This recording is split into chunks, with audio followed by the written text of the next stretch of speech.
እግዚአብሔር ሰላም ከእናንተ ጋር ይሁን። እንግዲህ የሚንጫጫው ይንጫጫል፣ የሚሳደበው ይሳደባል። ጨለማ ውስጥ የተደረገው እንብድና የሐሰት ትንቢት ሐሰት ወደ ብርሃን ይገለጣል። መግለጤን እቀጥላለሁ። ሐሰተኛ ነብዩ ጩፋ ውስጥ መፍትሄ እናገኛለን ብለው የሄዱ እነዚህ ቤተሰቦች ከዛም ዘይታቸውን ሸምተው ወደ ቤታቸው በሄዱ ሳምንት ባልሞላው ጊዜ ውስጥ ይሄ ሰው አርፏል።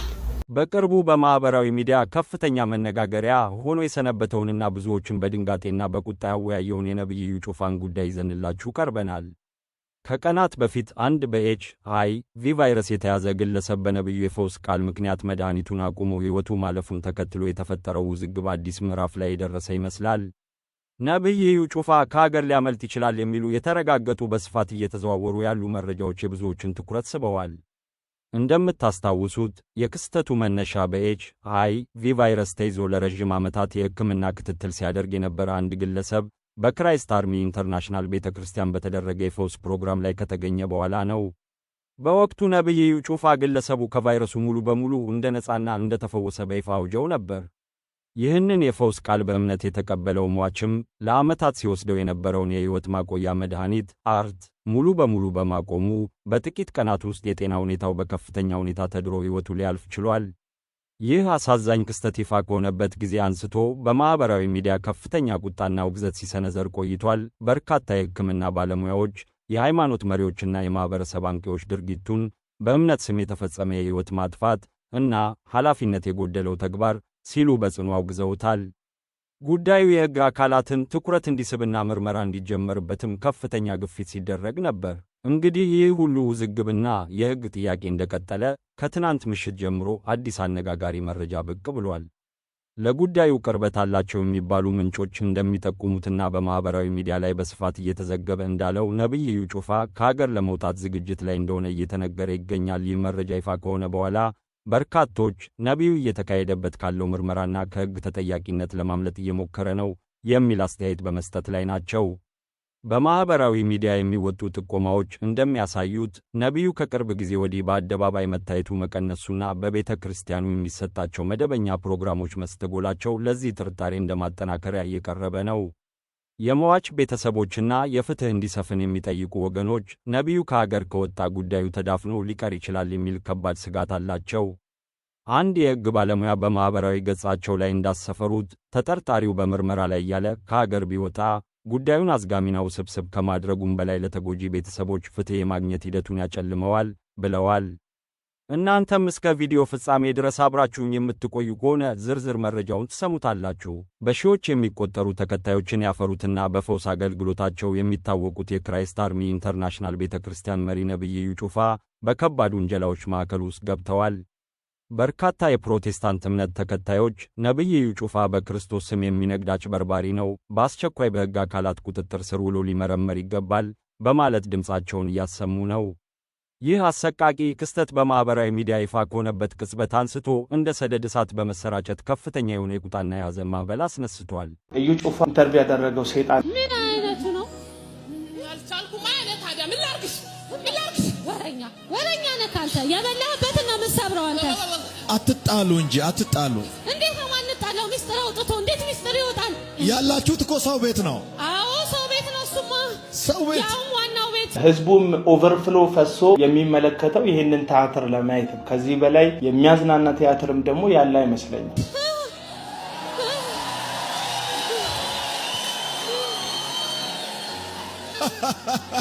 አንተ ይገርማል። በቀደም እኮ ጭራሽ አልበቃኝ ብሎ ጸጉሯና ፎቶዋ ምናምን አልበቃኝ ብሎ እኮ እነሱ ቤት ለቅሶ ነበረ። አንዴ ሻርብሽን ብዬ ሻርቧንም ቆርጮ ስጄ ነበር። ደግሞ በአዲሱ አሳድሽ 4 ወር አሳብጃት ነበረ። አንተ ምንድነው አሁን እያረካት ያለው? ደግሞ ያሰቃያት በሽታ አድርጌ ከዛ በኋላ ምን ልታረጋት? ሊገላት አሁን ማገላት አልልቅም። በጭራሽ ቁጭ ብላ አድራ እዩ ያለች ቲቪውን ከፍታ ቁጭ ብላ አድራ በቅርቡ በማኅበራዊ ሚዲያ ከፍተኛ መነጋገሪያ ሆኖ የሰነበተውንና ብዙዎችን በድንጋጤና በቁጣ ያወያየውን የነብዩ ጩፋን ጉዳይ ይዘንላችሁ ቀርበናል። ከቀናት በፊት አንድ በኤችአይቪ ቫይረስ የተያዘ ግለሰብ በነብዩ የፈውስ ቃል ምክንያት መድኃኒቱን አቁሞ ሕይወቱ ማለፉን ተከትሎ የተፈጠረው ውዝግብ አዲስ ምዕራፍ ላይ የደረሰ ይመስላል። ነብይ ኢዩ ጩፋ ከሀገር ሊያመልጥ ይችላል የሚሉ የተረጋገጡ በስፋት እየተዘዋወሩ ያሉ መረጃዎች የብዙዎችን ትኩረት ስበዋል። እንደምታስታውሱት የክስተቱ መነሻ በኤች.አይ.ቪ ቫይረስ ተይዞ ለረዥም ዓመታት የሕክምና ክትትል ሲያደርግ የነበረ አንድ ግለሰብ በክራይስት አርሚ ኢንተርናሽናል ቤተ ክርስቲያን በተደረገ የፈውስ ፕሮግራም ላይ ከተገኘ በኋላ ነው።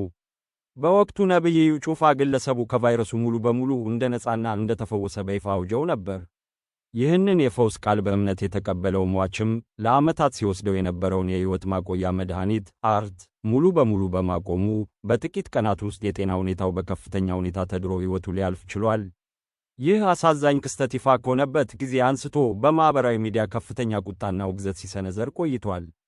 በርካታ የሕክምና ባለሙያዎች፣ የሃይማኖት መሪዎችና የማኅበረሰብ አንቂዎች ድርጊቱን በእምነት ስም የተፈጸመ የሕይወት ማጥፋት እና ኃላፊነት የጎደለው ተግባር ሲሉ በጽኑ አውግዘውታል። ጉዳዩ የሕግ አካላትን ትኩረት እንዲስብና ምርመራ እንዲጀመርበትም ከፍተኛ ግፊት ሲደረግ ነበር።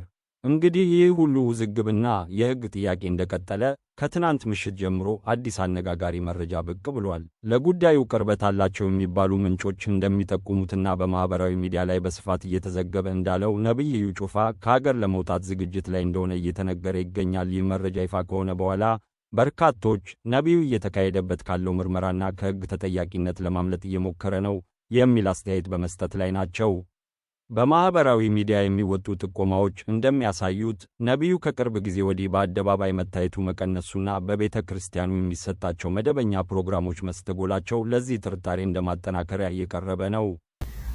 ቤታችሁ ተፈውሷል፣ እግዚአብሔር ተናገረኝ፣ ረጅም እድሜን ገና ትኖራለህ ያለውን ሰው ከዛም ዘይታቸውን ሸምተው ወደ ቤታቸው በሄዱ ሳምንት ባልሞላው ጊዜ ውስጥ ይሄ ሰው አርፏል።